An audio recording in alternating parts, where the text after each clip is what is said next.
اقرأ باسم ربك الذي خلق. Bismillahirrahmanirrahim. Assalamu alaikum. It's been a while since the last video was posted, and the gap made me realize as well as choose the topic of this video, and that is the continuous remembrance of Allah Subhanahu-wa-taala. We all know that the continuous remembrance of Allah Subhanahu-wa-taala is integral to faith, but what we at times miss and forget is the importance of its continuity. The constant, continuous reminder that this life is momentary and faith in its true, honest form can only make us reach a happy eternity. I say true, honest form because it should be how Allah Subhanahu wa Taala has commanded and not how many of us do. We pick and choose what is convenient and leave what is not.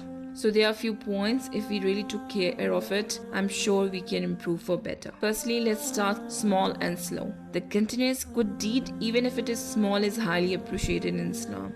There is also a hadith that supports this thing, as reported by Abu Hurairah, radiyallahu'anhu, that the Messenger of Allah, may peace and blessing be upon him, said, "Take up good deeds only as much as you are able, for best deeds are those done regularly, even if they are few." So consistency is the key. Secondly, we forget.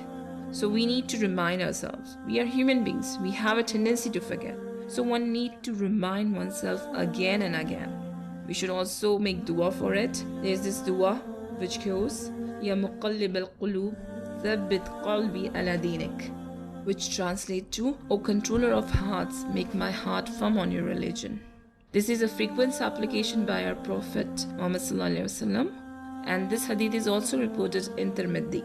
And lastly, let's learn those small azkars and duas of morning and evening with meaning, of course, because they serve as a good reminders to remind us, to make us, study on our deen. And remember, we are human beings. We make errors. But as long as we keep trying and try not to repeat those errors, we are good to go.